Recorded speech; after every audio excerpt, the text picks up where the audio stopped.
হাই friends, মই সুৰং চেনেলত সম্প্ৰচাৰিত হৈ থকা সুৰুজমুখী ধাৰাবাহিকখনৰ আজিৰ খণ্ডটো চাবলৈ বহুত বেছি ভাল লাগিব।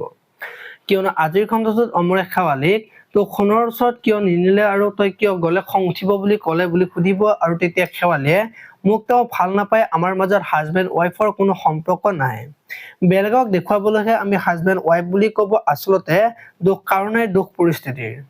মোক মন খুলি ভাল নাপালেও মোক যে ঘৃণ নকৰে সেয়াই মোৰ কাৰণে যথেষ্ট বুলি অমৰ আগত কৈ থকা দেখিবলৈ পাব। এইফালে আকৌ অংশু আজি সোণৰ কাৰণে ঘৰলৈ আহিব আৰু সোণক হাস্পতালৰ বিচনাত দেখা পাই বহুত বেছি দুখ লাগিব। আৰু আমাৰ সকলোৰে কথা ভাবোতে ভাবোতে আজি তোৰ এই অৱস্থা হ'ল, তোক অকলে সমস্ত দায়িত্ব দি যাব নালাগিছিল বুলি ৰত্নৰ গাত ধৰি কান্দি থকা দেখিবলৈ পাব। আনফালে আকৌ অংশুৱে যে অনুস্মিতাক ফোন কৰিব আৰু সোণক যে মেডিকেলত ভৰ্তি কৰিছে তাৰ কাৰণে মই ঘৰলৈ যাম বুলি অনুস্মিতাক ক'ব, আৰু তেতিয়া অনুস্মিতাই দাদাকৰ আগত সোণক মেডিকেলত ৰখা কথাটো ক'ব, আৰু এই সময়ত পৰিৱেশ আমাৰ দৰকাৰ হ'ব, গতিকে মান অভিমানবোৰ চাইড কৰি ৰাখ আৰু পৰিৱেশৰ খবৰ ল বুলি কোৱা দেখিবলৈ পাব।